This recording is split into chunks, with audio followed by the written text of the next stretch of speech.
and national championships and such. Right. Now it's the U.S. Open is what the Proprietors Association is down to for a national level.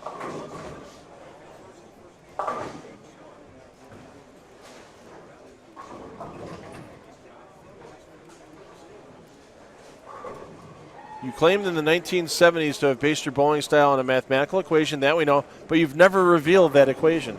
No. Okay. See, actually, I didn't invent it. Okay. My friend, the engineer, invented it. Hank Lahr was his name. He's the one, because I can't do equations. He's the one that did it. And out of respect to him, someday I will put the equation out, but the problem is somebody like the professor at Case Western probably be one of the few people that would know what I'm talking about. It talked about the translational motion and the rotational vectors. So that's about as much as I know in the technical language. But he put the equation out. And he said, bowl by this equation, and that prolonged my career. And I still do that stuff. It's very interesting. But I'll tell you right now, there's got to be a new equation out after what I saw today at this tournament. In fact, I talked to my young guy. He called me. I said, I'm going to take some film of these guys, and we got some talking to do.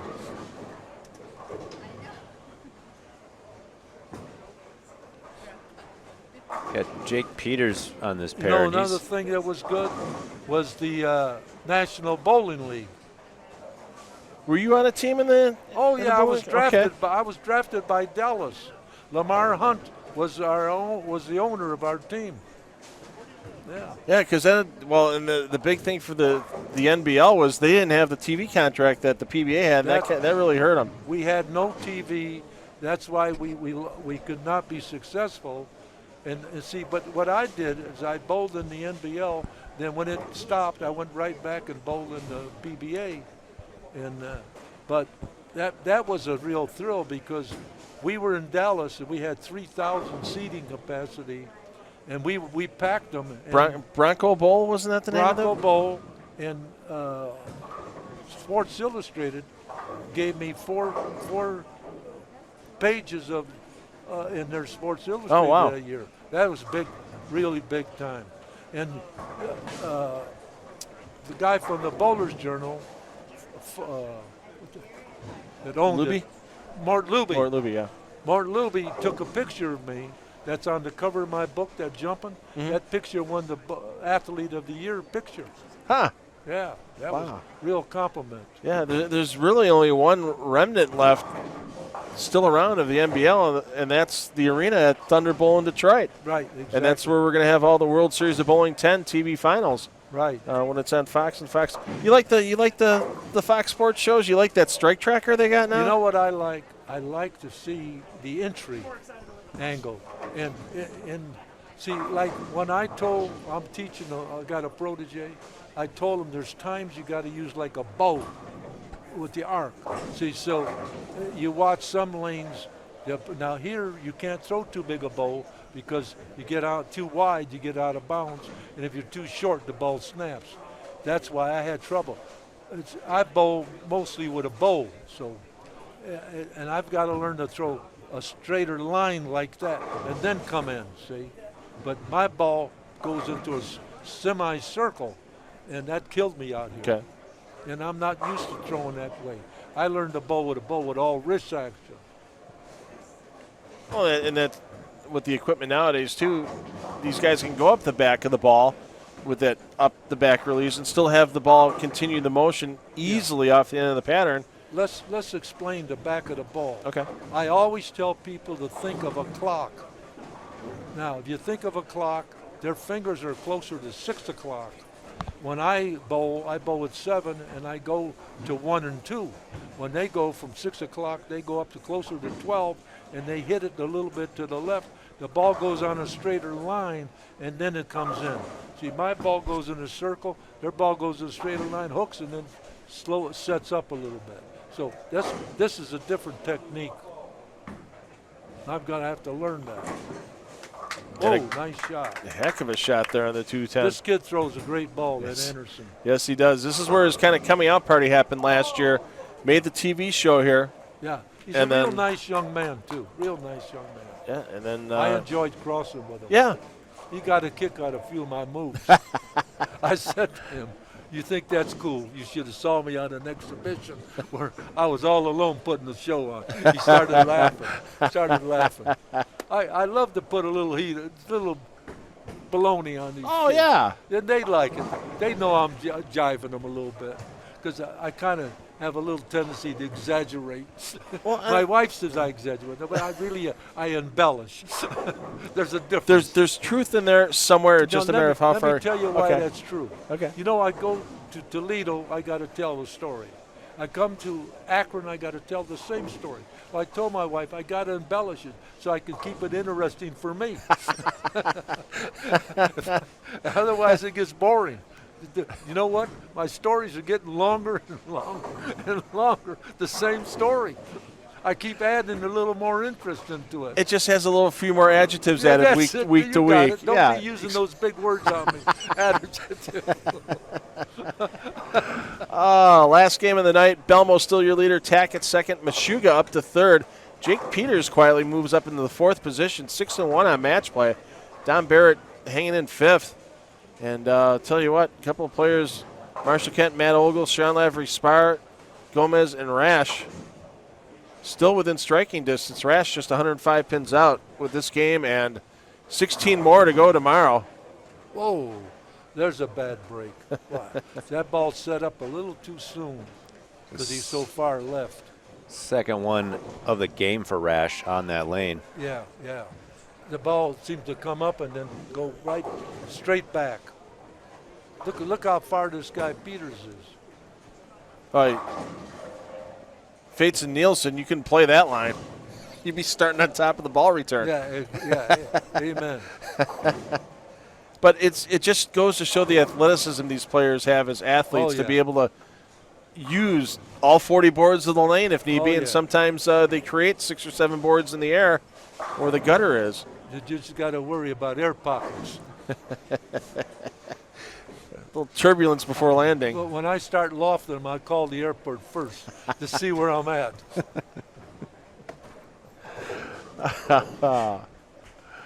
Jake Peters, nice run tonight for Peters. 6-1 in match play.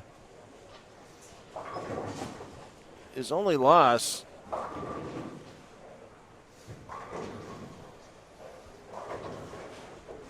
There's another guy that's had a good career.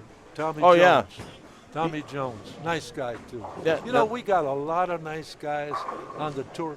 And what's amazing, we're all competing, but there's no jealousy out there. You don't hear any bad guy, any good guy bad-mouthing another guy. And another thing I like, no matter which company you're with, the guys work together. If you're with Brunswick, you're with Storm, you're with Ebonite, you're with Motive, it doesn't make any difference. We're all PBA brothers. And then you have a job with a different company. That's it. And that's the way it should be. And every company's got great staffs. And who was the first ball rep you remember on tour? Because these guys all have the ball reps as well. Who would be the first company that actually had a rep on tour that would help the players? There was a guy at Storm, big tall guy. I can't think. Okay. I know him. You know, it's so many guys in my brain. Yeah. What about? Well, was John Jowdy? Was he with a company or was John he just Jowdy a coach? Was with Columbia. Okay, that's it. Yeah. Yeah, John Jowdy. He was the first guy. His idea of going over and under the bar, see, and that's how he taught. Woo, Tommy, baby, just flickered that head pin. Yeah, he just snuck in. He almost backed out of his spot in match play the last game today. Ended up having to get 20 in the 10th to make it by 1 pin after he missed a spare in the 9th. Oh boy! And he got the strike on the first ball. Then he went high, left the 3-6, but picked it up. And it got him past Tom Doherty by 1 pin when Doherty missed a 10 pin in the 10th frame of Game 6. Jeez. So, now Doherty's on the sidelines. That happens. You know, you think about that one shot, but you forget how many times you blew something 18 games ago that wouldn't have meant anything if you'd have blown it. Hey, here's a surprise. Jason Belmonte starting with the front 6 over on lanes That's 3 and surprise, 4. right? Yeah, that's a big surprise right Sooner now. or later, it's going to happen. Yeah, I'm sure we're going to hear the crowd getting a little more intense for Belmo as this game goes along if he keeps continuing to string strikes. Let's see. Can we get that on camera? He's a little out of our camera range right now. We might be able to try something in a little bit here. We'll have to see what we can do. Yeah. I love when he's starting those strings because he really rips them. Boy. I love to watch him bowl. I really do. To me, anybody that's great, I love to watch him bowl. What was your first reaction to Mark Roth when you saw him out on tour? Because that was a big Mark Roth was game one of the changer. greatest bowlers we ever had. In fact, if you look at Mark Roth's style, whoa. Rhino Page was hitting himself in the head with a water bottle as he was walking by the FloBowling desk. I'm glad he didn't have a ball in his hand. But anyway, see, when Mark Roth actually admitted he copied somewhat of my style because he was like this. You know, he did that. But Mark Roth, to me, was one of the greatest bowlers in the world. He cashed 51 tournaments in a row. And that's almost impossible to cash that off. He still holds the record for most titles in a year with 8. And then he also miscashed it by 5 pins. Then he cashed a total of 71 out of 72 tournaments. Oh, jeez. Yeah, that is amazing. Nobody's ever done that. And I think he won 6 tournaments in 1 year, which is another feat. Yeah. No, Mark was one of the greatest bowlers I ever saw in my life. And yet, he did something very unique in Ohio here. What happened, he's bowling, Errol Anthony's leading the tournament. Now he's got to bowl Errol Anthony. He bowled left-handed and beat Errol Anthony left-handed. He cranks the ball left-handed too. Oh, jeez. He blows racks left-handed. He beat Earl Anthony left-handed. Switch hands that time for the game against Earl. Wow. Shot like something like 240 to Earl's 220. Huh. No, he's a great athlete, believe me. No doubt. Yeah, we had something kind of similar last year on the PBA tour where Anthony Simonson, one of the 200 players, switched to a backup ball in a championship match in Delaware and won that match. He actually did it earlier in the tournament as the right side had broken down a lot. And he had been playing around with the idea. You know, we had a guy that threw a backup that won a USBC title. Oh, yeah. He was from Massachusetts area. Okay. He bowled on the tour with a backup. Yeah, I thought I saw mention in somebody's story. I can't remember if it was a PBA release or a Bowler's Journal. Yeah. The name slips me on that gentleman now. Yeah. He was very accurate, believe me. And he had a strong backup. He ripped racks like a lefty would. How about the guy that bowls backwards?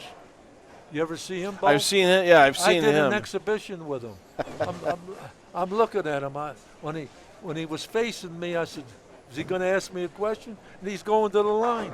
He could talk to you while he's going to the line. Have you ever tried doing that yourself? Are you kidding? I tried it a couple. My life. I tried it a couple times. The first time I did it with my left hand, and I threw it to the lane to my right, going backwards, lane to the left, and I threw it in that gutter on the other lane.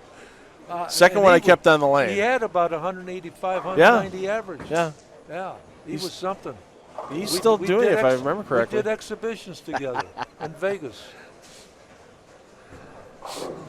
Yeah, the trick shots that some people could do back in the day, like Andy Verapapa, you can't do that nowadays with the modern lane surfaces and such, but where Andy could throw a ball down the lane and come scooting back to him. And oh, yeah.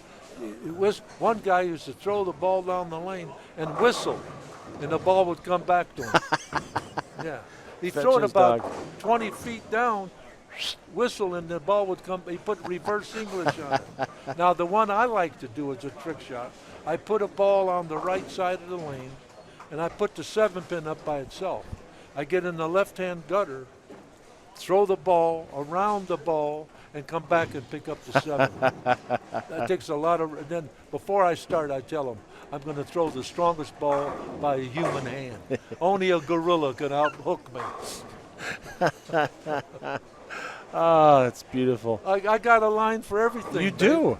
I love I'm it. trying to keep up with you here, and I run out of lines. So That's the fun I have. That's what makes the sport a lot of fun, and people enjoy. They know you're putting them on a little bit. Oh, exactly. I mean, we could talk about what's going on in lanes all we want right now during match play, but I think people really want to hear everything you're bringing to the game right now, no doubt about it. I just want to bring some fun because, if you're not bowling for a living, enjoy it. Yeah.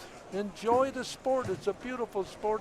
It's good exercise for you, and it's good. You can meet other people, and you can make relationships.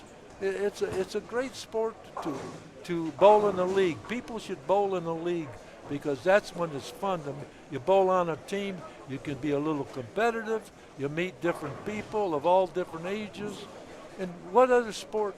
It would be hard to find another sport where the grandfather, the father, the son, and the grandson can bowl on the same pair. Yep. And compete.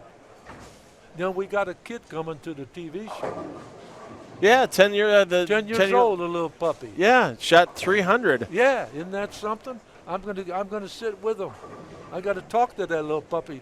Maybe he can straighten me out with all the problems I have. You know what's beautiful about him? He don't know how to bowl on shellac, so he's not confused. I'm confused. I got too many lanes in my head. Now I didn't grow up on this stuff, see? So I talk to the little puppy. He'll probably tell me how to bowl on this.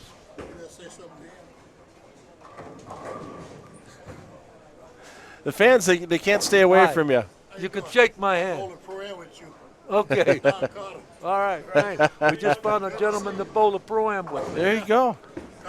Beautiful. Yeah. Yeah. All right. Take care.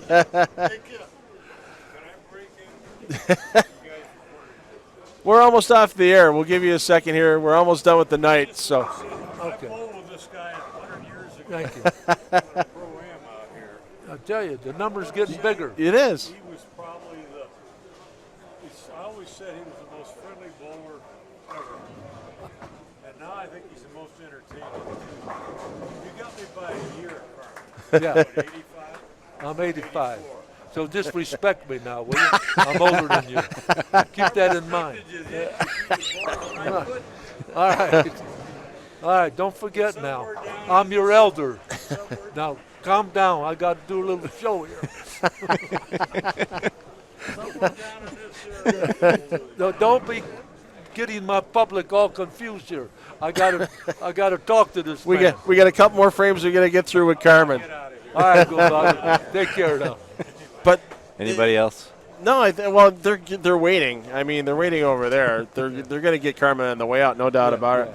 And Carmen, I mean, I was going to ask you what's the one bit of advice you could tell people about the sport of bowling, but you just did it. Have fun. Oh yeah. I mean, that's the one bit of advice. If you're not doing it for a living, Enjoy it. It's a great sport. You don't have to throw heavy bowling balls. You don't have to be the most athletic person. Just go have some fun. My God, life is tough enough. You got a family. You're working for a living. Your wife's home cooking. Get out, bowl a doubles, bowl a team. See, there's different things you can do in bowling, and you could bowl a singles tournament if you think you're getting good. And if you think you're real good, trot out here and find out how good you are. On that note, Carmen, we're done for the night, man. We're done. We're in the 10th frame. I just want to thank you for spending all this time with us in the booth tonight, and I'm looking forward to seeing you around the center tomorrow.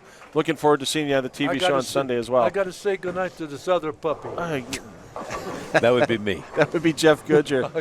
And that's you guys are great. Thank you, Carmen. And, thank you. And that's why. Thank you, public. I love you. And that is the man, the entertainer. And it was a great night with Carmen. And, he's one of the reasons why I say when we close out every show, take the kids bowling because they're going to have fun for life. Carmen started when he was 16 or 17. Look what he's done now. And like Carmen said, take the whole family with you. You can have a great time. You can have a great time with your grandparents, with your kids. It's With social. Sean Rash. With Sean Rash, with Dom Barrett. You can have a lot of fun with it. So, Jeff, What? I don't know what else to say. Let's stop saying things. Carmen has almost talked me out, but I got it. Well, then you get us off the air. I just want to get happy to do it. I just want to get the tagline in. Hey, parents, take the kids bowling. They'll have fun for life. See you tomorrow.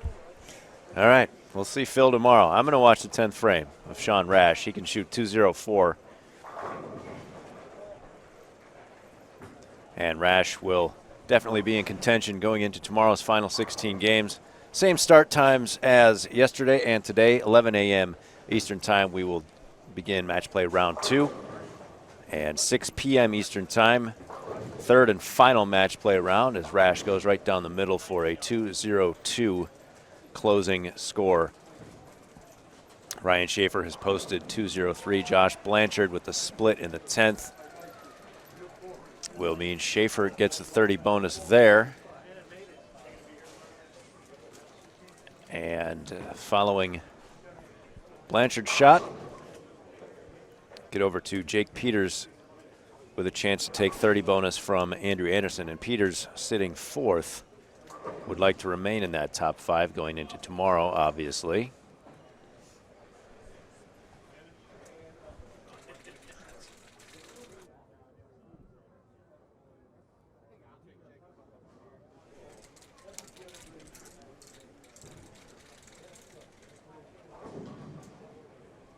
Peters 208 max and does not get them all. So Andrew Anderson will take the 30 bonus from Jake Peters.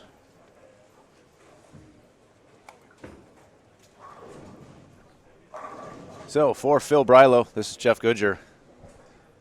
And we will see you back here tomorrow, 11 a.m. Eastern Time from AMF Riviera Lanes. The PBA Tournament of Champions continues with match play round 2. See you tomorrow.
Live from AMF Riviera Lanes in Fair Lawn, Ohio, the final day of match play at the PBA Tournament of Champions begins in moments.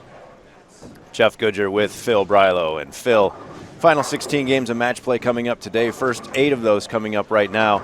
And looking at our top 5 coming into this final 16 games. Very intriguing top 5. Let's start with those in 4th and 5th, the biggest jumps from last night. Yeah, we've got a couple of players that have done big moves. Mike Machuga in 4th, Jake Peters in 5th. Machuga started 14th on the day, Peters 13th. And their big key yesterday wasn't just striking more, it was knocking splits up, breaking him up. Field average during match play yesterday, 10%. 1 out of every 10 shots these players were throwing was a split. Mike Machuga, just 3% of his shots were splits. Jake Peters, 1%. That's where these players started building up a lot less open frames, started making their way up the leaderboard. And holding the top 3 spots right now. 3 names that would have been good guesses coming into this event to make the top 5. And Belmonte, Tackett, and Barrett. Yeah, Barrett moved up from 6th to 3rd, just a consistent round for Dom. E.J. Tackett and Jason Belmonte, both with a little bit ups and downs during the round, but Belmo finds himself on top again. Tackett finds himself second.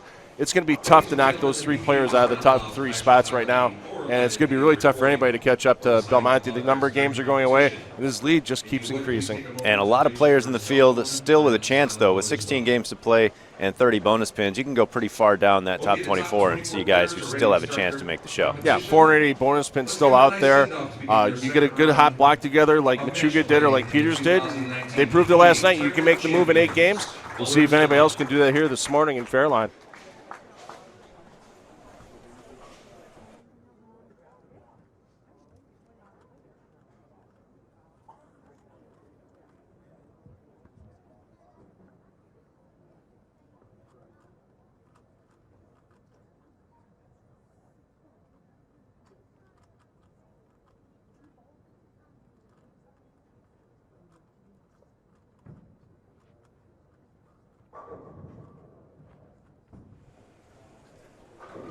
Opening today, Matt Ogle versus Jason Belmonte. Ogle in 7th, 33 back of the cut line. Last time we saw him, he was winning the Roth-Holman Doubles Championship with Sean Rash, which earned his way into this event, and now an opening 9 count against the leader, Jason Belmonte.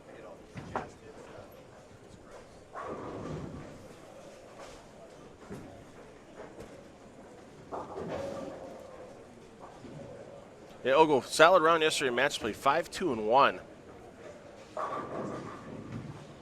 for Matt Ogle. Had a couple of tough losses, though. Shot 231 against Mike Machuga. Machuga shot 234 against him in game 4 of that match play round.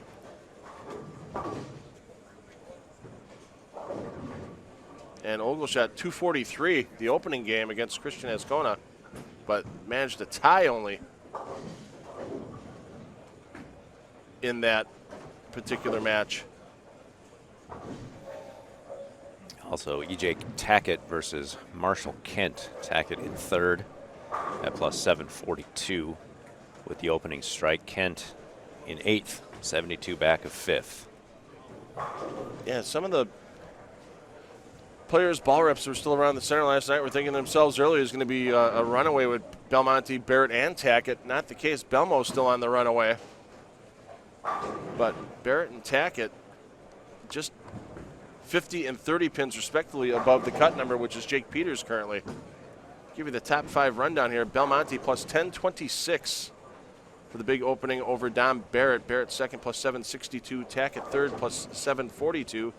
Mike Machuga in 4th plus 726. Machuga, author of a 299 last night you saw here in the flow zone. And Jake Peters in 5th plus 712, just 2 pins behind Peters. Is Sean Lavery Spar. Matt Ogle 33 back, Marshall Kent 72 back, Sean Rash 78 back, and Mitch Beasley 91 back. And as you mentioned in the opening, Jeff, can't even count out somebody like Bill O'Neill, 220 pins back, but these bowlers think to themselves, if I'm only 30 pins a game out, I can still have a realistic chance with 16 to go. Even if you look at catching up 20 pins a game with some wins and some good bowling, that's 320 pins, and Bill O'Neill's only 220 out, so still room for Bill. As Bill's going to open up his match play round this morning, way up on the high end of the house against John Van Hees. Front 2 for Dom Barrett taking on Tommy Jones. Jones in 21st, 299 back of the cut.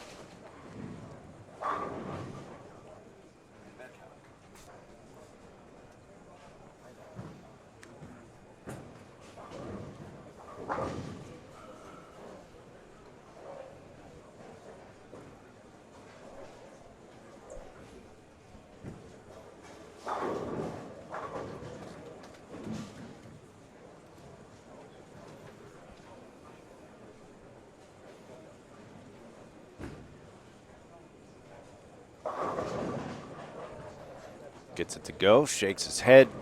Still the front 3.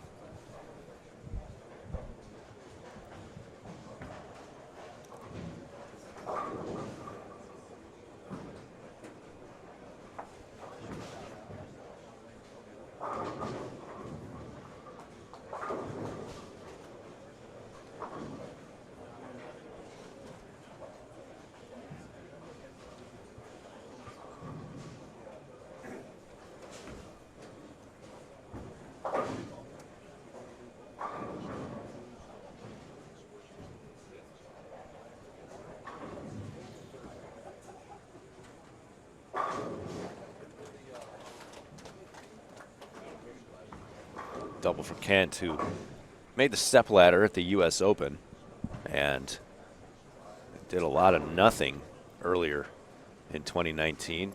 Took the last event off in Lubbock and came back doing a lot of something this week. Yeah, 5-3 yesterday. Sorry, Phil. Oh, that's okay. Basically, we had Tim Mack in the booth last night, and basically it was just a little time of self-reflection for Marshall Kent. Took some time back home in the Pacific Northwest, where he's from, and did some mental and physical refocusing, and he's come back strong here in Fairlawn.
Mentioned earlier about how these players are trying to stay out of trouble with splits on this tough 40-foot Don Johnson pattern.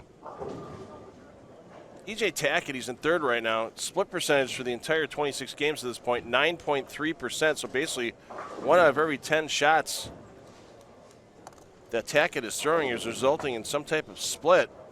Jason Belmonte, just 2%. Resulting in splits, so basically 1 out of every 50 shots for Belmo resulting in a split. And you can make up a lot of pins by keeping those open frames to a minimum, along with having a solid strike percentage.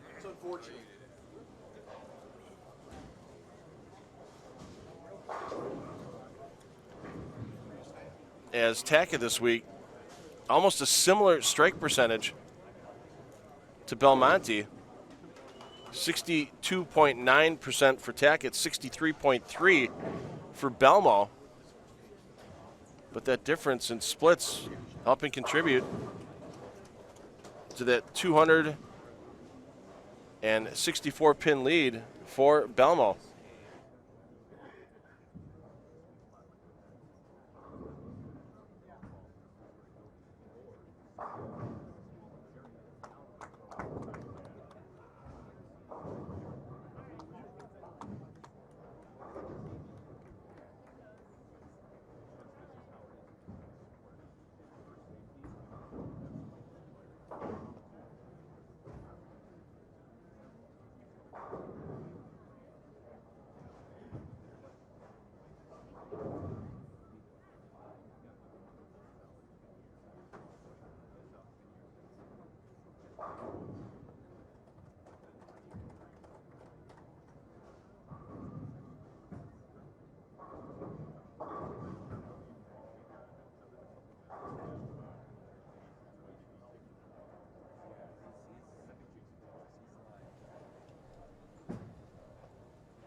Looking elsewhere across AMF Riviera lanes in early matches, Mike Meshuga, front 5, starting off in his match against Dick Allen.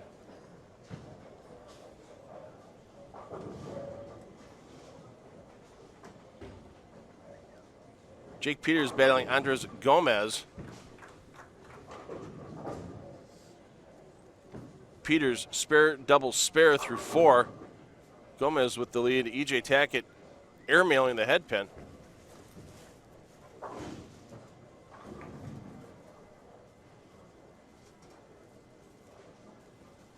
And Belmo still dreaming of the dozen to start his block this morning.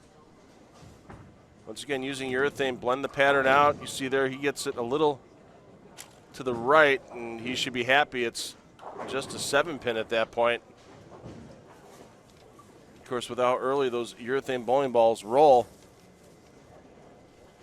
and how smoothly they roll, this early in the round, pattern very flat. Misses get accentuated by this Don Johnson pattern and by the type of equipment the player is using.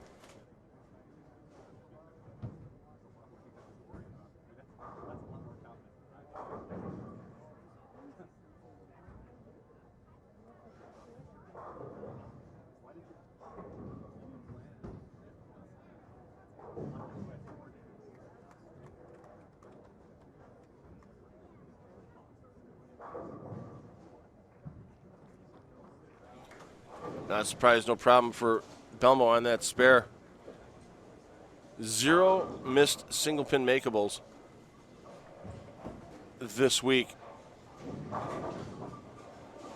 for Jason Belmonte, according to our stats from Lane Talk.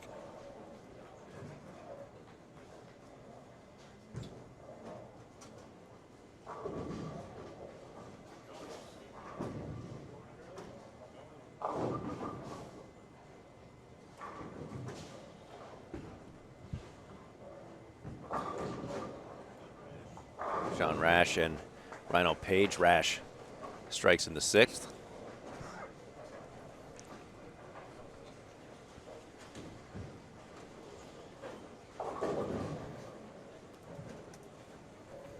Back to Barrett, looking for a double in the 7th against Tommy Jones.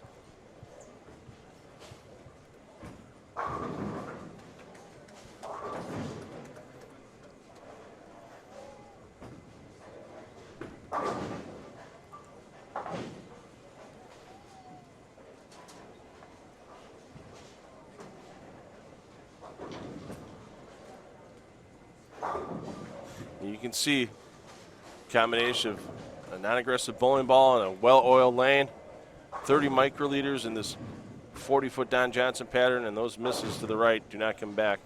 Don Barrett, 80% of his tosses this week have resulted in a 9 or better on the first ball.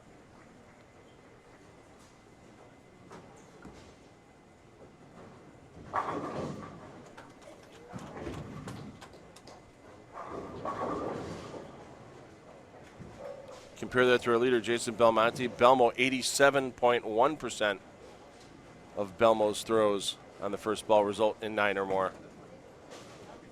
You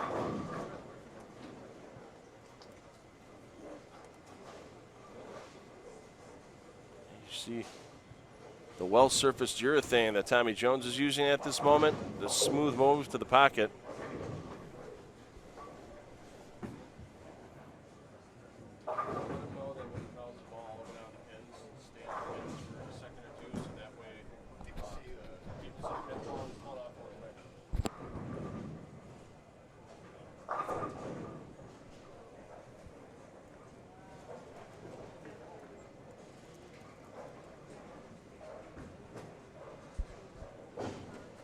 And Tommy Jones with the miss of the 410.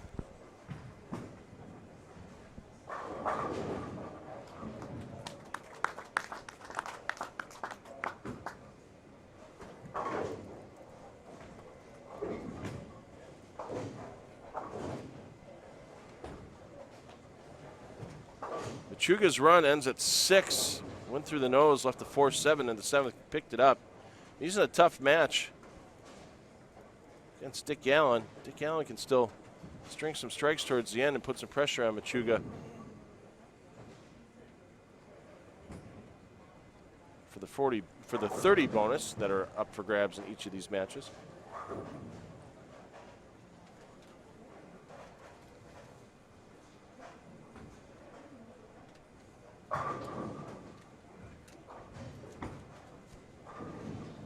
Belmo up 32, make it 42 temporarily. As he's looking to chase down history here this week for his 10th PBA major title. He could join the elite club of players who have won this event 3 times as well. Mike Durbin, Jason Couch being the other 2 members of that club currently. You get a robe for that, like the 5-Timers Club on Saturday Night Live? No. No? You get any special award? Nope.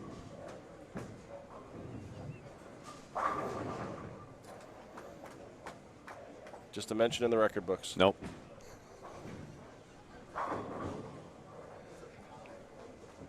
Mention on FloBowling? Yeah. Okay. Several of those. Several of those?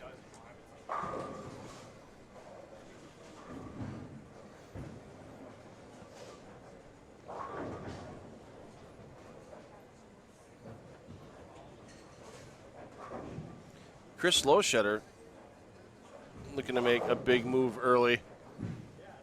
No Team Loesch here this morning, unfortunately. He had his high school team from Avon Lake, Ohio here supporting him yesterday. Lowshutter currently possible 279. There's only damage to the scorecard in the 4th frame with a 7-pin spare conversion, and then the next four strikes after that.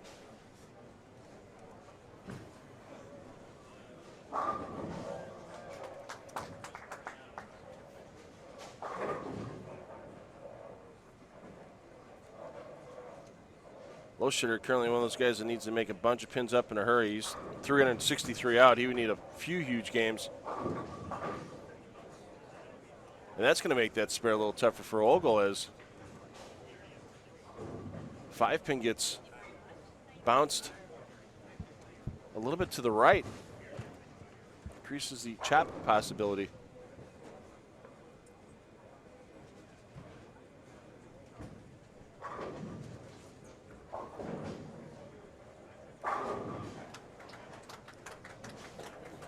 You see there how well spaced the gap is between the 2 and the 5. Ogle and Belmo having a little chuckle about that. Didn't Mark Ogle score it properly on the scoring system in the center? They'll get that adjusted right now.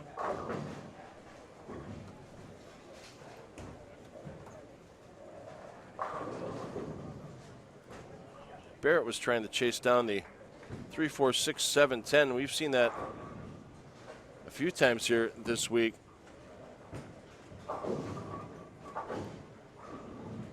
Inside of AMF Riviera lanes. That was the 24th time players have left the 3, 4, 6, 7, 10. Only been converted 6 times, 25% conversion rate on that spare.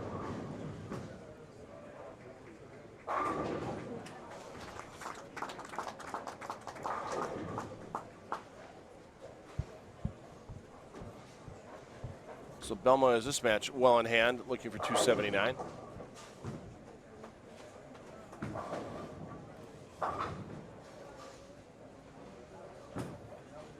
Kent can get to 290 here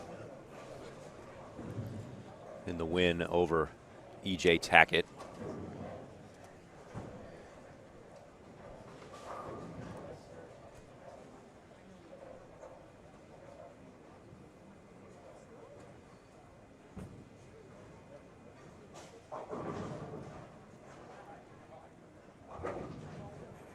Well, Kent will need to make up 102 pins with the bonus on Tackett to pass him on the leaderboard. And he has a good chance of doing that if he can strike out, because the maximum for Tackett is 196.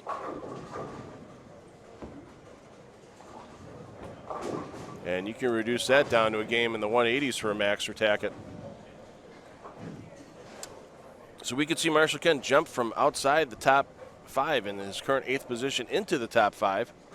We could see E.J. Tackett drop out early on in this second match play round. Third and final match play round of this PBA Tournament of Champions starts this evening here at AMF Riviera Lanes at 6 p.m. Eastern Time. If you're thinking about coming down, yeah, get here early. Because it's Friday morning and it's starting to look a little SRO in here at just about 11:30 a.m. local time.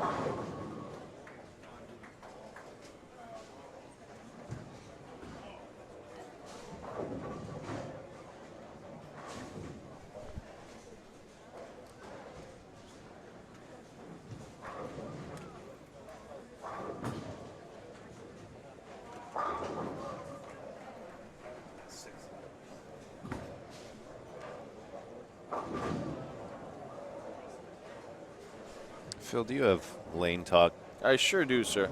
Could you confirm what the score is here? Don Barrett, he's on an open 191, can max out at 221. That's his first ball of the 10th frame, so he'll be at a 211 max. Still has defeated Tommy Jones. Yeah, so that strike was premature. Yes, that was. Okay. Chris Loshutter finishes with 255, so Losh with a good start to his morning. Meshuggah can still shoot 278. Meshuggah's going to be stepping up at the 10th frame outside of flow zone coverage, but we'll get you updated with his score when we do the full score update after this opening game.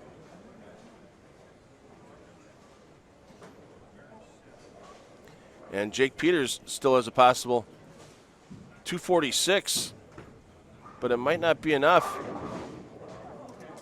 against Andres Gomez. As Gomez just left a single pin on the second ball of the 10th frame, left a 7 pin. So Gomez can finish at 244. So Jake Peters is going to have to throw a double and 8 in the 10th frame to take the 30 bonus away from Gomez. And Rash with the fire down the middle. Take the safe win and the 30 bonus against Rhino Page. Got to talk to Rhino this morning. Asked him, so what's it like being the lone lefty out there? And he goes, I'm done. And he showed me the list of the bowling balls he used yesterday. And basically, every pair he went to, he basically started with a different ball than what he had ended on the previous pair because he's finding it so different from pair to pair going across AMF Riviera lanes. And, of course, being the lone lefty, he's got no one there helping him open up this Don Johnson pattern. So he's a man afloat on his own boat. One match in the books, 7 more remaining here in this morning round. Match play round 2, Tournament of Champions. And match plays exclusively on FloBowling.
Tommy Jones, Josh Blanchard getting ready to start things off. Matt Ogle, Andres Gomez. And a couple matches finished off camera. Jake Peters opened in the 10th frame, so he lost with a 211 to Andres Gomez's 243. Mike Machuga takes out Dick Allen with a big 278 game to start. So Machuga with the early run this morning as he tries to solidify his position in the top 5. Don't forget, Sunday's Fox Sports TV show begins at 4:30 p.m. Eastern Time.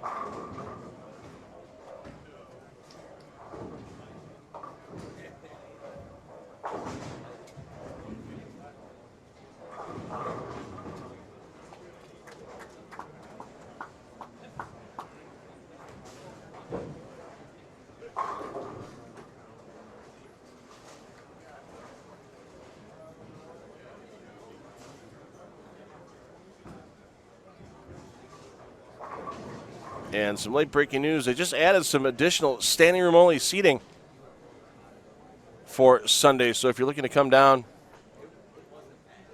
to AMF Riviera Lanes and watch the Fox Sports broadcast in person, my advice, buy the tickets online through PBA.com. Make sure you have it. Don't try to wait and buy them at the door because they may be gone at that point in time, but you still have some standing room only seating. Or standing room only standing, as the case may be. Buy those tickets through the ticket link at PBA.com. And watch history possibly be made in person, especially with the rate that Jason Belmonte is advancing his lead here early in this opening part of match play round 2.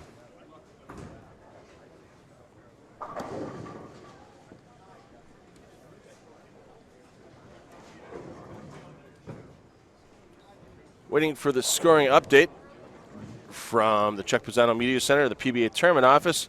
While we're waiting on that, Lucas Wiseman, Executive Grand Poobah of the Flow Sports, joining us in the booth. Wow, now it's Flow Sports. Yeah, we're moving you up. We're moving you up. Not just FloBowling. That's wow. right. Well, you just didn't realize that your schedule's gotten a lot busier. Wow. I thought you were the governor of Texas. Oh, God. I live in Pennsylvania, although I don't think I'm eligible to be governor. I used to live in Texas, though, but my wife won't let me have any political aspirations, so not allowed. But, What's going on this morning? You get a look around the center here early and yeah, I was going to give a shout out to a FloBowling fan, Kenny Seymour, walking around the center this week. He's a big fan, and he said, "Give me a shout out on FloBowling." So there you go, Kenny. He'll probably go back and watch this later. And Jeff turned my mic off. He's in the building. He is in the building. I think he's excited. There's quite a few FloBowling fans here this week. We've met quite a few of them. So, we always like meeting you guys. So if you're going to be in Columbus next week or Indianapolis, come by and say hi to me or Jeff or Phil. just make sure my headphone's off before you say hi to me. That's right. That's right. I can't hear really well. I can barely hear with these headphones on, let alone hear somebody while I have the headphones on. So there you see Sean Lavery Spar. He's been a man that was going up and down the leaderboard yesterday. Finds himself just outside the top 5 coming into the match play round today. Of course, he's the only player from the pre-tournament qualifier that advanced into the match play round.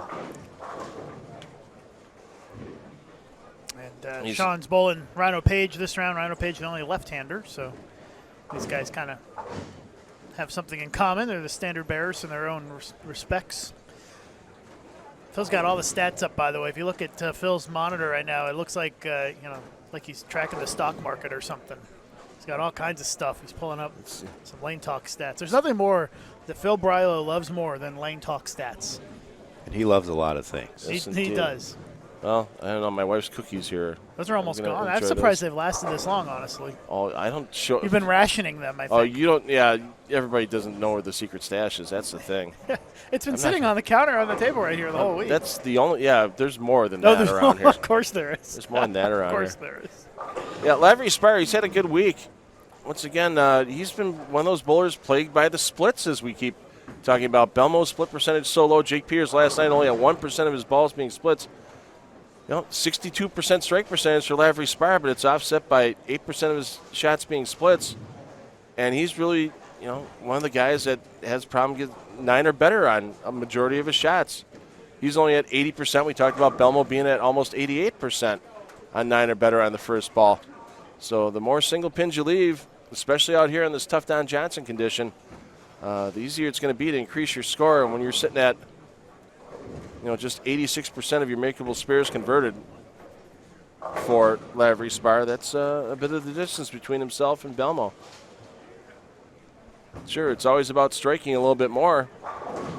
That's what these pros strive for, but they also know that giving away pins with missed makeables that's the real thing they really kick themselves about. Ask Tom Doherty and Kyle Troop about that. I just heard Tom Doherty sulking about that in the paddock. His job is to sit there and wait for somebody to get hurt. And, didn't they give him a clipboard? Should Nope. be getting scores. They got enough volunteers this week. All right. But somebody came in and said something to him about being the alternate. He goes, "That's what I get for missing a single pin." Yeah, well, true. Well, Machuga, after his 278 to open up this match play round, hot start here in Game 2. His match against Chris Loshetter. Both players start with a spare and now run the next 3. So I feel like Machuga is going to make this show. I just have a feeling. He looks like he's got a good look. And I talked to him last night for an interview for FloBowling subscribers, and he's real confident.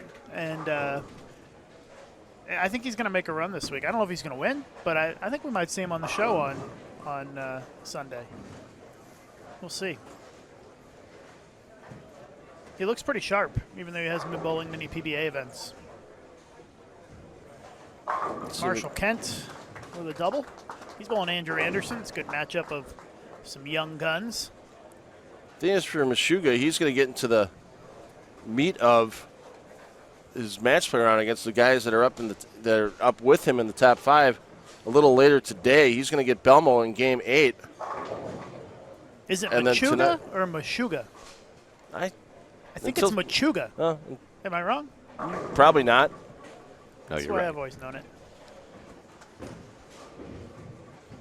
Matt Ogle, he's still working off that confidence I think he got from winning his first title at the doubles championship and getting his spot in this event, being able to avoid the PTQ. I don't even know if Matt Ogle would have bowled this week. No, he wouldn't have if he had he bowled wouldn't have. PTQ. So The only thing he had committed to other than that was the USBC Masters and the World Series. Okay.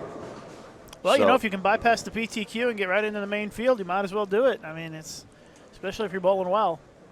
And now he's playing with house money now, I guess, since he's cashed and nothing to lose. It's like him and John Van Hees. Here's guys now that are part-time on tour. They have successful businesses back home, come out and bowl when they have the opportunity to. And, we've seen Ogle have some success at the USBC Masters in the past when he was an amateur. Yeah. And now, with a little more commitment to the PBA Tour, he's, cashing some checks and winning some titles. John Van Hees, we hadn't seen John back here in about 18 months on tour. He was busy, learning to be a ball rep and working for Brunswick, and now changing that and going more in depth into his pro shops back home, as successful as those are becoming. And Van Hees is like, okay, well, I got this and I got the USBC Masters, and that's what he's committed to this year. And having that steady paycheck at home, I'm sure, has got to take a little bit of the nerves off when these guys walk in the door. Absolutely. I had that conversation with Rob Gottschall yesterday as we were watching some of the guys fry out at the end of qualifying, and I said, Rob, the good thing about being back here, we're guaranteed to cash every week. It's a tough life out here trying to bowl for a living, and it's not easy. People think that it's a great life being a professional bowler, but it's tough, especially if you're one of those guys who's not at the absolute elite level like a Jason Belmonte. It's just really hard to make a living out here. There's a lot of pressure. Rhino Page. Sure, he's a little frustrated this week with what's going on the left side, but the fact that he's still bowling is an indication of just how well he's bowling this year. And Gomez bit by the 7-10. We've seen a few of those here this week across AMF Riviera lanes. And I don't know what Phil's looking up, but I'm betting he's looking to see if anybody's made a 7-10 this week. I don't know. His stats are loading. Am I right? Is that what you're looking for? That's what I was going for. It. I know we've had a big four made. Jason Sterner made that. It was on the FloBowling Facebook page. Sarah put that on there. 85 7-10s. That makes number 86 0 have been converted. Yeah, you don't see that too often. Yeah, we had a rash of them converted when we were at the U.S. Open in Wichita. I think it's very dependent on the setup of the pin deck. Is that right? I mean, you're not just going to bounce it out anywhere. Although Yeah. I've seen a couple of pins bounce around here. Yeah, we've seen some deadwood come. We had one with Josh Blanchard yesterday. Came back about halfway down the lane. It all depends on where you happen to catch that kickback. Yeah. If you catch that steel bar that goes across the top of the kickback, sometimes you can get that bounce back off the bowling ball and back out onto the lane. Sean Lavery spar, another strike. He has got 4 in a row now. Had it open in the first frame, spare, 4-bagger. Has a little lead here on Rhino Page.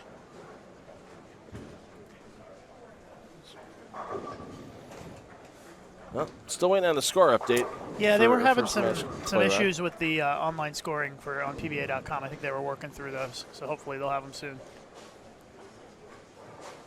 A couple of the pairs weren't cooperating with the computer.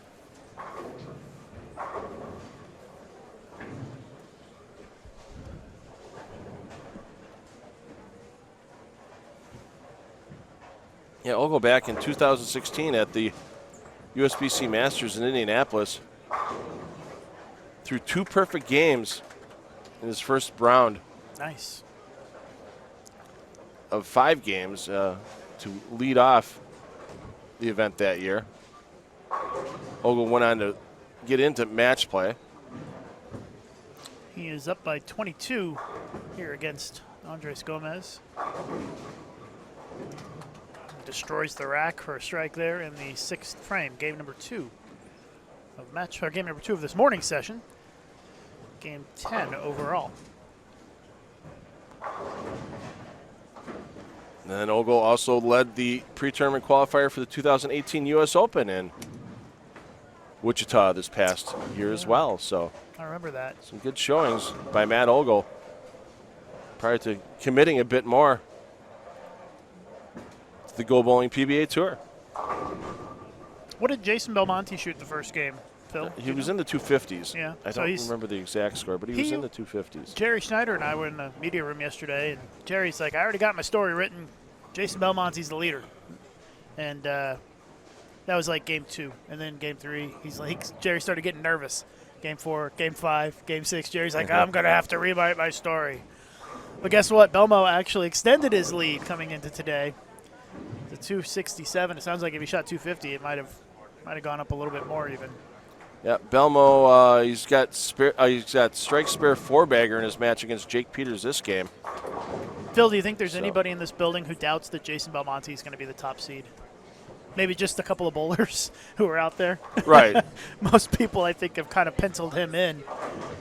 Yeah, Sean Rash maybe thinks that Belmo won't be or maybe hopes that Belmo won't be the top seed. We've seen some things in the past as well where, strange things happen. All of a sudden, ball reaction goes away for a game or two, and all of a sudden, a player, Belmo shoots a 140, and all of a sudden he goes. That happened in Lubbock a couple of years back at an extra frame event, where Belmo's just cruising, and all of a sudden he shoots 140, 170. Yeah. And he's out of the top 5. Yeah, you go 100 under for 2, and then all of a sudden, you The catch a field couple catches bad up. pairs. Yeah, but that kind of happened a little bit to Belmo yesterday. I think he had a 157 in there. He had a little bit of a rough patch. So it's possible. I mean, nothing's a given, but given his history, you would expect that in this position that Jason Belmonte is in, that he's gonna maintain. Yeah, but last night Belmo closes with 278 in Game 7, 268 in Game 8, and that's what got him that big lead back again. Because the lead had dropped to under 100 pins at one point. I think Barrett was closing in, and then Belmo just kind of put his foot on the accelerator and pulled away. Yeah, I mean, his middle games of his block where his high game was 215 from games 2 to 6. Then he had that 157 in there in game 4. You just got to avoid that because we've seen bowlers get. Look at what Josh Blanchard did yesterday, shooting 840 for 3 games. You get that in 90 bonus pins. Yep. You can make up a ton of ground in a hurry. Absolutely. Yeah, these 30 bonus pins add up pretty quickly. Well, taking a look at some matches of players near the top. Mike Machuga slowing down a bit. Started spare 3-bagger. And now. You want to have 2 minutes with Timmy? Yeah, of I'm course. going to hand over my headset. People are way more interested to hear what he has to say than me, I guarantee you. Absolutely. And here is Mr. Tim Mack. You guys are awesome. I need to come sit in a soft seat. That's why I'm coming over. Absolutely. Well, I got it warm for you, so. You're the best. Phil, I'm making sure I don't want you getting a cold backside when you sit down. Those steps are pretty hard when Yes, you sit down indeed. there with the bowlers. Can't tell you how happy we are to see you, Tim Mack. Are you being facetious? No. Richard? Absolutely not. I love it. I love it. So, a lot of urethane going down the lane right now. Yeah. Oh, my God. Especially down here on the low end. Some really big scores the first game, too. I know from our 4 guys, we got three of the guys chasing. Kent 270 urethane. Andres Gomez 240 win urethane. Belmo 250 win urethane. Yeah, I know Wes Malott had 248 lose urethane, and he lost to Josh Blanchard, who was also using urethane. So the theory's still there, guys. Using that urethane early clearly is controlling the lane and giving the bowlers quite a good opportunity to put some strikes together. Well, Belmo this game, he has a chance for 280 down on 5 and 6. He's looking at taking a big win against Jake Peters, who's near him in the standings. Yeah, I think he might have gained. I didn't see the standings after the first game, guys. Still waiting on the update. But I think he gained some pins on the lead, shooting 250 with a win. There we go. Now we've got the update. Yeah, Belmo 1109 to the positive. Oh, we had it. Computers. Yeah. That's where we need Mr. Goodger to come into play and help us out. Oh, this is I'm this is using out of the these back. 3 computers. This is out of the back office. Yeah. So Belmo, Machuga, Barrett, Kent, Lavery, Spar. So a bit of jostling around. Sure. Belmo almost 300 pins up now. Machuga. And you said Machuga struggled in this game. Is that what you said? Yeah, he started with the front 3, and then he hasn't open in there. Nothing but spares since the 5th frame and an open. So yeah. Belmo's, Chu's looking at 2-0 for a max. Belmo, if he gets off to a really good start here, he could start to put this thing out of reach, and basically almost be on cruise control going into the night block tonight. But we talked about it yesterday. I told him, listen, try to get 100 pins around per squad on the lead. You know, you've got those guys looking up to try to catch you. Now you just want to try to bury them. So he said, yeah, that'd be good, and he's holding true to form early here in the morning. I was surprised. I think there might have been even more urethane this morning than there was yesterday. So did they go to more surface on the urethane as well, or are the guys hitting stuff with like 360 grit? I know. No, not 360, but Okay. I know we had some 500 pads out there on a lot of our bowling balls. So yeah, again, you want the ball. You know, this pattern is very challenging, and you want the ball to read it early and not change direction a lot down lane, and that's what urethane does. It wants to read it early and not change direction a lot down lane. And Josh Blanchard's also a really good start too, as well, guys. He had 250 the first game, and he's got 270 into the 10th this game as well. So he's got to be close to the stepladder top 5 right now. There you see Ryan Page. He goes, find something in 6 frames and try to throw the last 6 to save a game. That's what he's trying to do all week long. It seems like going from pair to pair here. It's a grind. It's a grind on both sides, and I think the only reason. You know, the only reason why the lefties there's not more of them is because there was less in the field. The reason the right side of the lane develops a little bit more is there's more righties to develop the lane, and more righties are playing that part of the lane, and they're able to, give themselves a chance by all the balls going down that side. So if there were more lefties in the field, I think you just in the field in general, it would have changed drastically.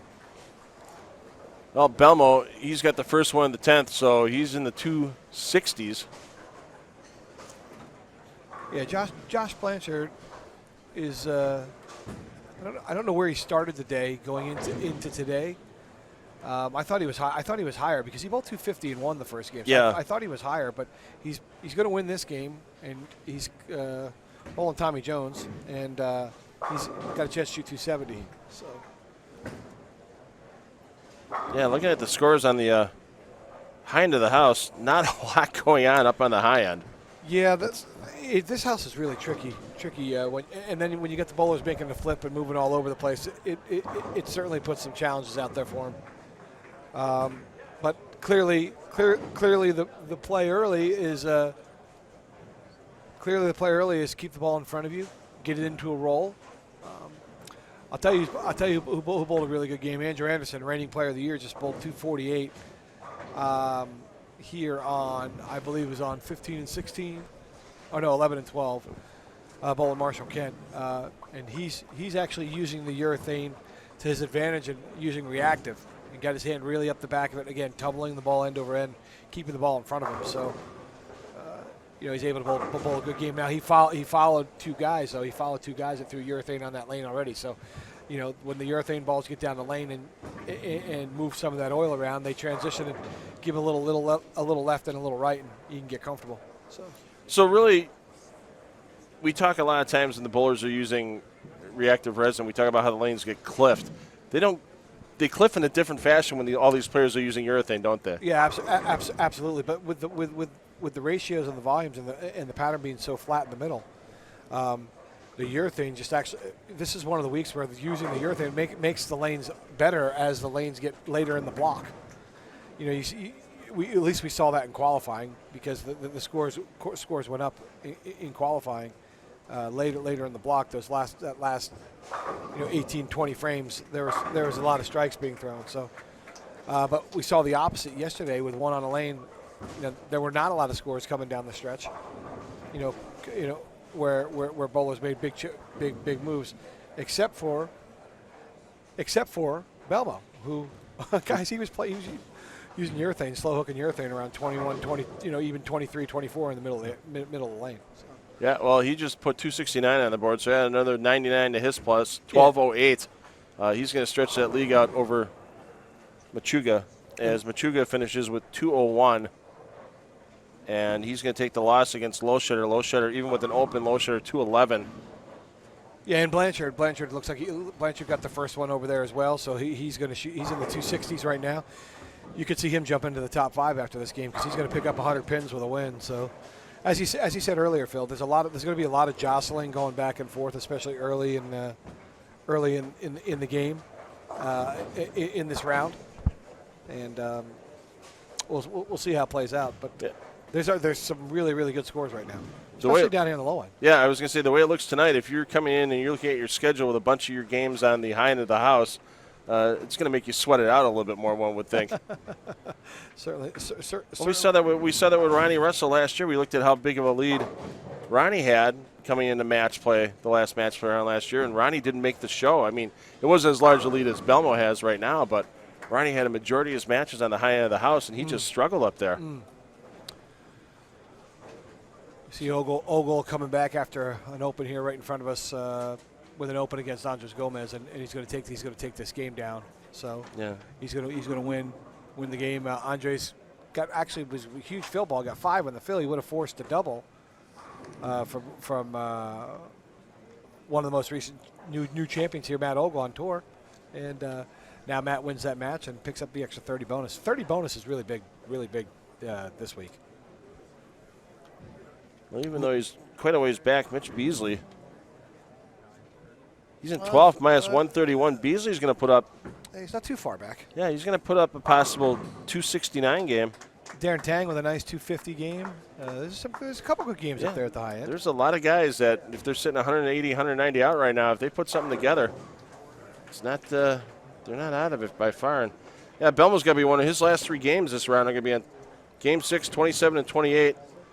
Game 7, 35 and 36, and then he's going to get Mike Machuga the last game of match play on 29 and 30. So that's going to be an interesting match to get out to lunch with for the. Yeah, I think the game. He's got so many tricks that the urethane actually also is a safe play, because not only can he throw it hard up the lane, but he can also roll it. As I said last night, he was crossing out the arrows 24-25 with the urethane the last game. So when we had he's a different animal. Yeah, and that's what Carmen said when we had Carmen Salvino in the booth last night. He couldn't stop singing the praises of what Belmo's done for the sport. Yeah, it's amazing. The last bunch of years. It's amazing. I mean, it's incredible what he's been able to achieve on the lanes, and the impact he's made on and off the lanes to the youth of the youth, and not only here but all over the world. And I travel a lot, so I get to see it. And as I said yesterday, I have a front row seat to it, so it's a lot of fun for me. And we certainly are happy to have him on our team at Storm. That's for sure. Biggest contract in Storm history recently announced. I think it's deservedly so, and those things you have to go out and earn it, And who's earned it more than him, right? He's our LeBron James. He's our Michael. He's our Tiger. He's our Michael. And he's a needle mover. He moves the needle. Well, Wes Malott was 181 out after the first game this morning. Sean Rash was 31 out. Rash snuck out a win last game though over Ryan Schaefer, 224 to 223. So a big 30 bonus for Rash as he's trying to get his way into the top 5. Right, and West shot a great score. Ball 248 game 1 and lost because Blanchard doubled in the 10th to beat him. Again that he's lost some really key matches. And I think he just shot 186 to lose against Don Barrett in game 2. Yeah. So West 0-2 to start the day today. Yeah, he's going to have to turn it around here in a hurry, and he just had another open frame here in the first frame. So Wes is one of the best field players our tour has ever seen, and he's a feel guy. So once he gets good feel and good rhythm and good tempo, he can put strikes together in bunches. And it's right now, obviously, it looks like he's battling his feel and battling how he wants to attack the lane these last 12, 13 frames. Yeah. Ryan Schaefer talked a lot on his Facebook page about how he's had to make so many changes to his equipment, to his span, everything to try to get his change on his roll on his ball to match up what these guys on tour do nowadays. And it for a guy that's only part-time on the PBA Tour, he puts in a hell of a lot of work. Yeah, I mean, Ryan's always been a grinder. He's always been a workhorse kind of guy, and he's your bowler that that just does it with hard work and grit and determination. And he's a perfect example of if you go out and put the time and effort in. It's that old adage, and I don't want anybody to misconstrue this.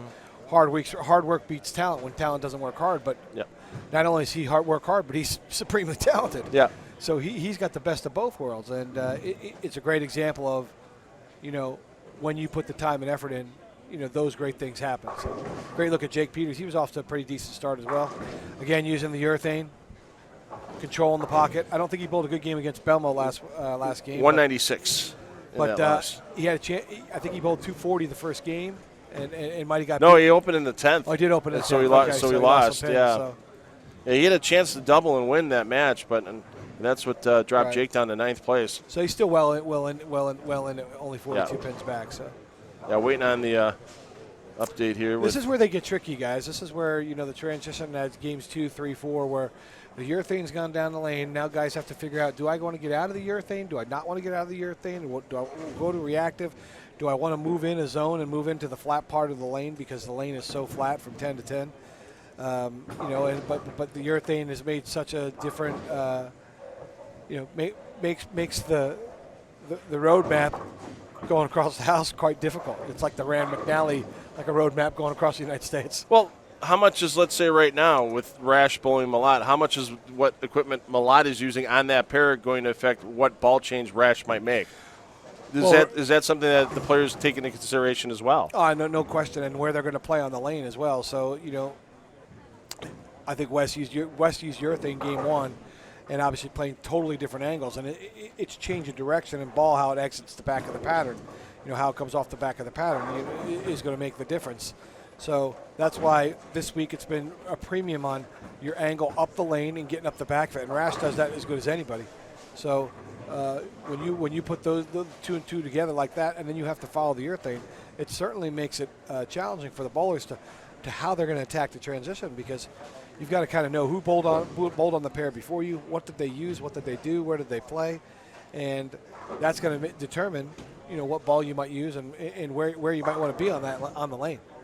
Well, there you see Don Barrett. Barrett up into second place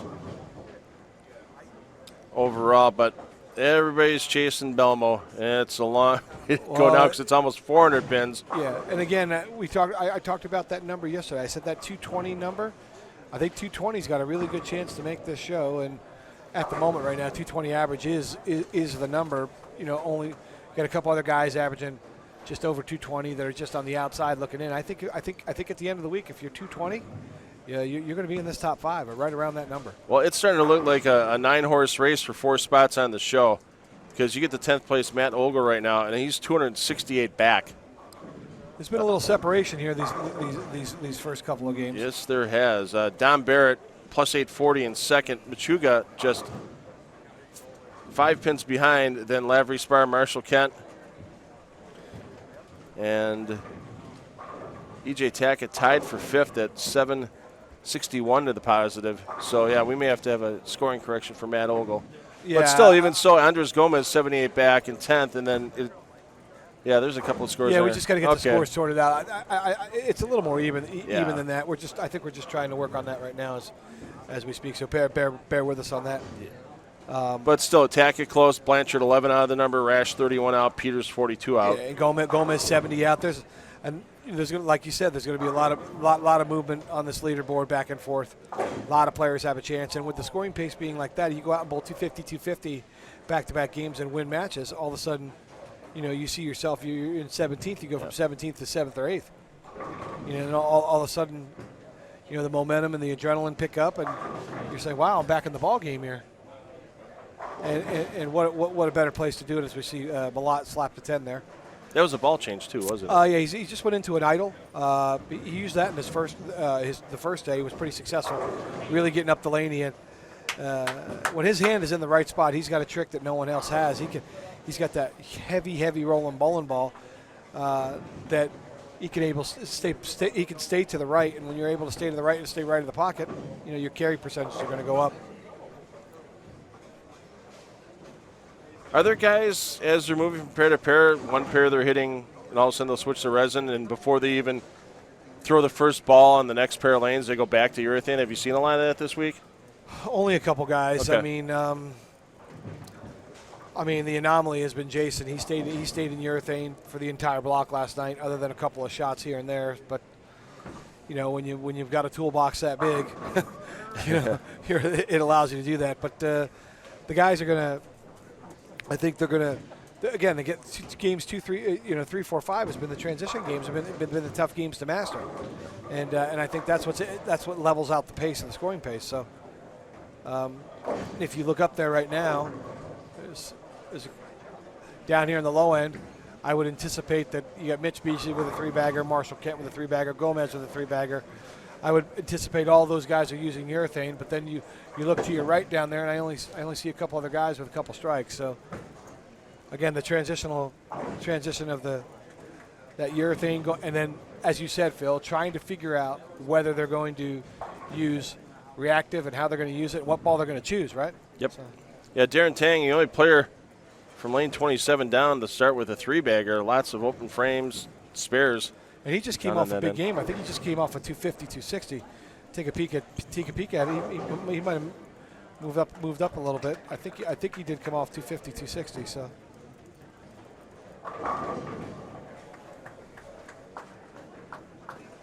I liked it in the old days, guys. We got to bring back with FloBowling. We got to bring back the chat room.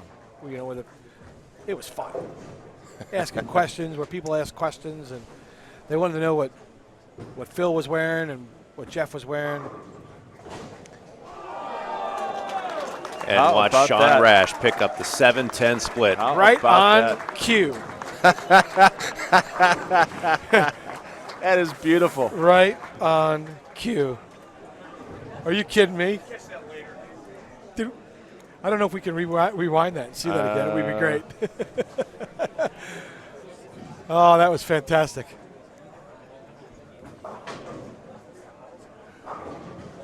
great to see the crowds here. We got He slid it it. is. He slid it over.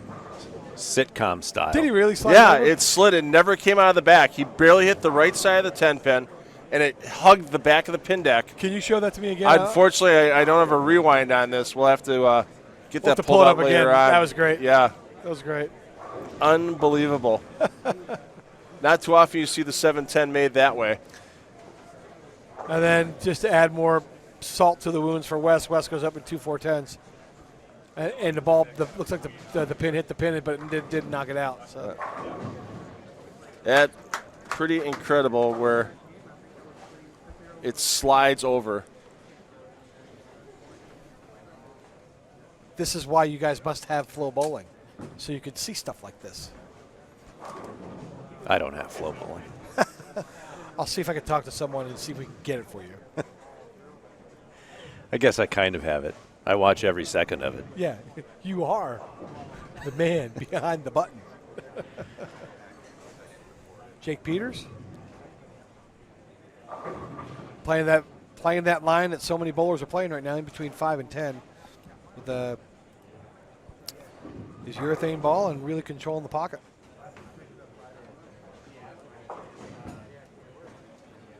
Again, Wes not liking his timing and feel, and really can't get anything going here, and struggling a little bit. And Wes will tell you, I've been down there. I'll go down there and talk to him here in a second again. But it's a feel thing for him, and if it doesn't feel right for him, he's just not able to attack the lane the right way. Just had a chance to grab Sean Rash for half a second between shots, and Sean said he's made it that way a couple times where it slid across the pin deck like that, but it's the first time he's ever had his wife Sarah see him pick up a 710. There you so go. He's pretty pumped up about that. And probably his kids too as well. He's got he's got the whole gang here Yeah. this week. So, yeah, Sean had a big smile on his face still. As he should. He goes, I probably made 100 of them. He goes, but that one's pretty special. Yeah, the 710 is not easy to make. That is 100% sure. I got a cool 710 story. I was in Egypt bowling a tournament in Egypt, and I had the front nine, and I pocket 710. I made it, and then I made the turn. Next game, start with the first frame, pocket 710, and made it. Back to back. Back to back.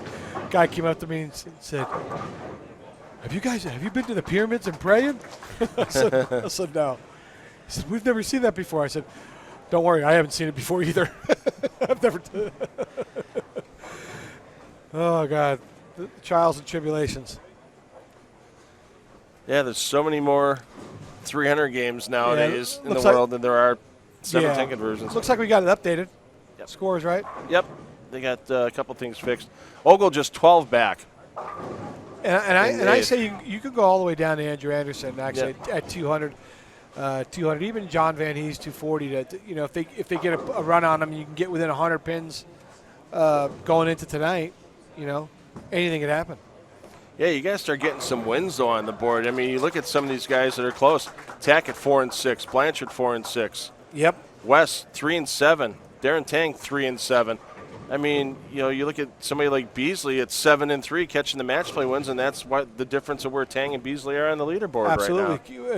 And looks like Beasley's right in front of us here, and he's got the front four with a spare, so he continues his good bowling this morning. And if you guys recall, a couple years ago, he led the Tournament of Champions when we were out in Oklahoma. So this is no strange spot for him to be in. And Beasley battling Belmo. Right now, Belmo can't figure out the right lane. He's got 3 spares in the right lane, 2 strikes on the left. That's my call sign to go down and see if we can go catch him a double, guys. And All right. I look forward to coming back and talking to you guys later. Hey, absolutely, Tim. These chairs are nice and soft, and they help me. We'll make sure we keep that one warm for you. Always a pleasure, guys. All right, See you Tim guys. Mack, thanks again.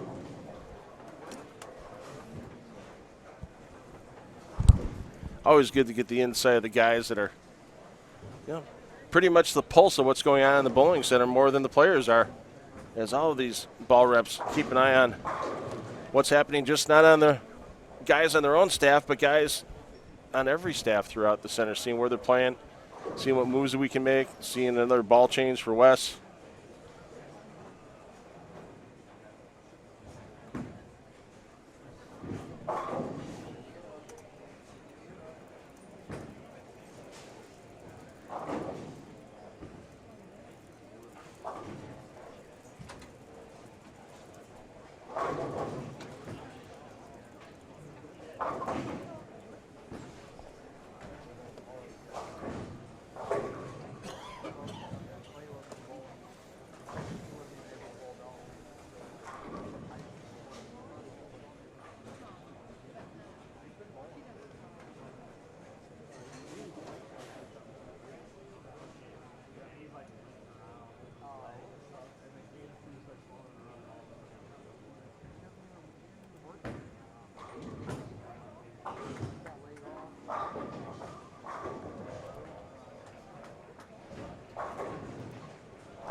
Still kind of wired up about that 7-10 conversion, just how unusual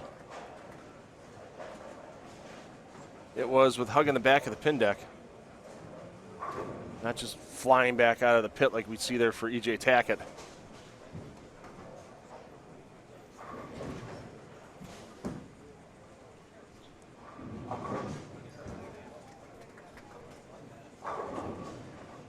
I know one person, we had Carmen Sylvania in the booth last night. I know somebody Carmen's looking forward to meeting this Sunday is Kai Struthers. Kai, 10-year-old from Maplewood, New Jersey, that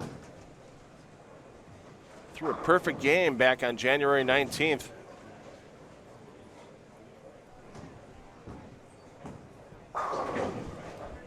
And he'll most likely get to meet his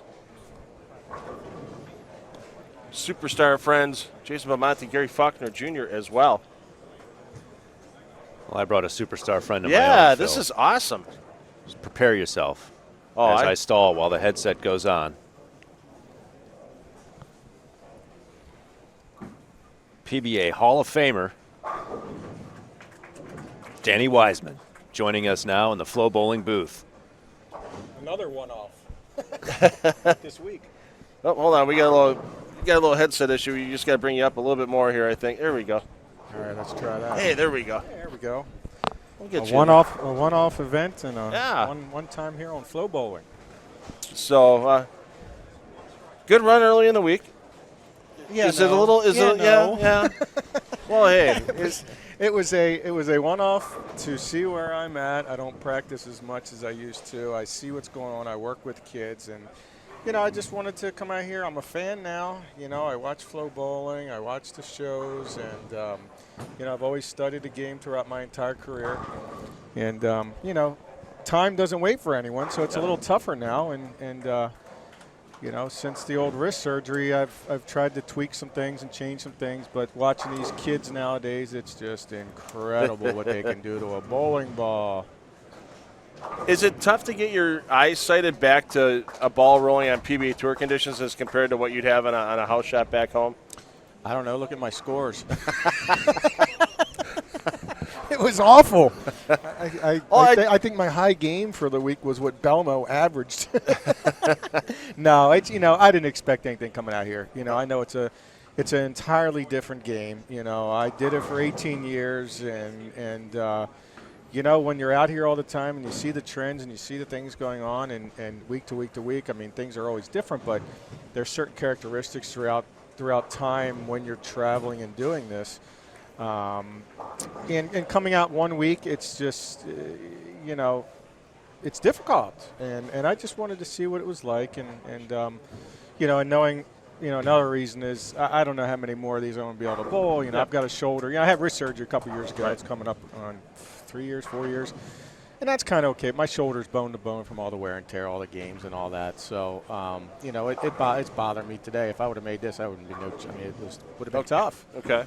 So, I wanted to bowl this, and, hopefully I'm able to bowl it the next 10 years, or if I'm bowling, but, yeah, it was fun, though. It was definitely interesting. Have you thought about hitting like like Mika Koivuniemen? He hits the majors on the PBA 50 Tour as well. Is that something that we might get a chance to see at here and there? Possibly. I mean, again, I don't work at it like I used to. Okay. I'm not in bowling shape. As EJ just crushes another rack. Just tips the 10-pin over. Yeah. And when you don't work at it, I don't expect. Bowling league at home, bowling local stuff. It's, it's fun. It's like full circle for me. Before I started out on tour, to be able to, just see people that I used to know before I was out here for 18 years, and it's fun again. It's not a priority in my life. It's not my, livelihood, and you know, to just be able to throw the ball from all the injuries I've had, it's fun, you know. EJ just peeling on it. Yep. Of course, the 10 goes again. Yeah, I've never got that ever. Never ever done that. And he's going, come on, that should have fell before the head pin got to it. It's so it's so cool watching these guys just, you know, flip it off their wrist and just what they can do to it. It's crazy. Yeah. Rash with the 710. Yeah. You see that? I was watching this. I've never rolled it across the back of the deck. The head of the pin rolled across the back of the deck. I've never seen it made like that ever. He said that was his wife, Sarah, first time that Sarah's seen him make and a we were 710. talking about that last night because he left two of them in the, I think the last game or 7th game in the same lane, back to back, and he almost popped one out. And Sarah said she's never seen it made and never watches when he leaves one, and hopefully she saw that. Oh yeah, that was pretty cool. So it was good. So. But getting back to the bowling thing, you know, I still love it. I always love it. You know, it's so intriguing. You know, from the years of how technology's changed, how the lane patterns have changed, how the physical games have changed. It's always evolving, and I'm intrigued by it. I always have been. Except now I just don't make my living doing it and trying to figure it out that way to make me do it. It's, you know, giving back to the kids and knowing what these guys are doing because the environment's changed, and I have to know to a degree how these guys do what they do to a bowling ball so I can at least teach it to the kids. Well, Josh Blanchard put a nice run in. He's got a chance to get in the 250s in this match against Rhino Page. And so Blanchard just 23 pins outside the number right now. There's a lot of – it's one of the closer leaderboards we've had in the Tournament of Champions for a while. This, you know, getting near the halfway point of match play.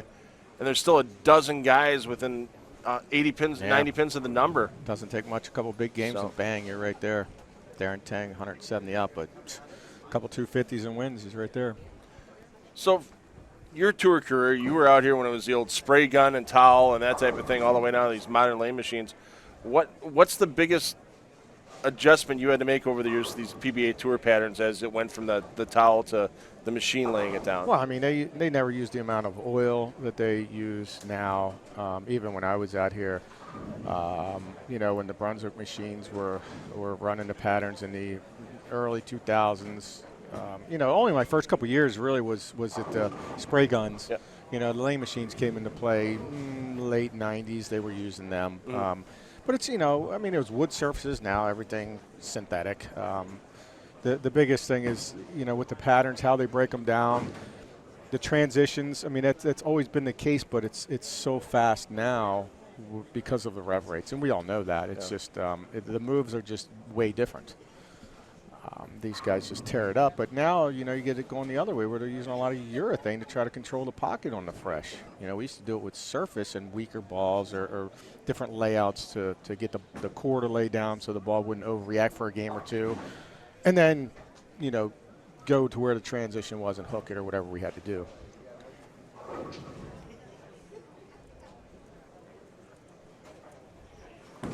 And he's hooking Belmo's hooking a urethane ball. I never even got a reactive ball to do that this week. It's just so fun to watch. Oh, gosh. Where did you get that at? Oh, we're going in the Wayback Machine for this one. No. If only I would have moved 2 left on that flat 10 because I almost left it before. I might have shot 300. But might have, could have, should have, would have. That was fun. Back in 04. 2004 Miller High Life Masters, Miller Park in Milwaukee. And, boy, all the qualifying and match play you had to go through. And AMF Bolero, and then the huge that was fun. crowd at Miller Park to cheer you on. And right when they throw the graphic up for the 31-300 games, still keep striking. Beautiful thing, but heck of a paycheck and a heck of an experience. You look at that crowd, easily by far the biggest crowd anybody's ever bowled in front of. 5,800 or 6,000 people or something. It was, that, you know, and that never fazed me with all that. It was my job to go out there and make 10 great shots, and if my opponent matches me, they beat me. But I always had it in my mind, if I make 10 of my best shots, then good luck to the opponent. Yeah, I never cared. Yeah, I mean, I live in Milwaukee, and you think about, I think about 3 of the highlights I've had at Miller Park. 2 of them were the Brewers, and One of them was you winning this title. So See that almost flat 10. The next shot, I didn't know what Patrick had. I mean, I'll be honest with you. I didn't know the score. I didn't know nothing. You know, I was just trying to – I didn't even know how many I had in a row. Yep. And people ask me all the time, you know, what if I could throw it like that again? But look at that. Whack. Yeah, that's not like that now. Time, age, and out of bowling shape. But, you know, I never knew what was going on. And if I would have moved – if I would have knew what his score was, and I would have moved 1 or 2 left because that was almost a flat 10 to get the ball to retain. But I didn't care. I just wanted to hit the one in front. does it feel like it's been 15 years? Oh, it's crazy. You know, there's been so much that's happened in that amount of time since then. You know, the injuries, and then, you know, my mom in 09 with the aneurysm, and then, you know, her passing is coming up in 4 years. And it's just so many things have transpired, you know, wrist surgery. And it's crazy to think back. I mean, you know, Michael Fagan, when I saw Sean and Matt Ogle win, it brought back memories because it's 08 was when Fagan, that was his first title. And, you know, and he wasn't guaranteed being exempt that next year no, at that wasn't, point either. Because it was I was trying to keep him under control like Sean was keeping Matt under control. And he there's the flat 10. That was move. But no, but you know, and that brought back, you know, wow. That was Sean's 13th title. That was my 12th, and it was Fagan's first, and that started his, you know, the exemption and the career and all that. It was fun, you know. But yeah, those are memories. You know, they're great memories and it's great times. And you know, I lived the dream and I chased the dream and I succeeded at the dream. And you know, very few people have that opportunity. Well, now you get to share that dream because the success of your scholarship tournament in Maryland is phenomenal. Yeah. Last year, 2018. 305 entrants in handicap and scratch divisions. You knocked it down to the top 32 for the following day's finals. Yep. And $32,000 scholarship prize fund for that A event. lot of work goes into that. I get a lot of local sponsors, local companies, all the ball manufacturers send items, professionals, both women and men send items for the chance auction that I do. I think last year was over $4,000. What added, to the prize fund from all the, you know, the folks that come in and get the auction ticket. And you know, I appreciate everybody that helps me with that. And it's 4 months out of my life to give back.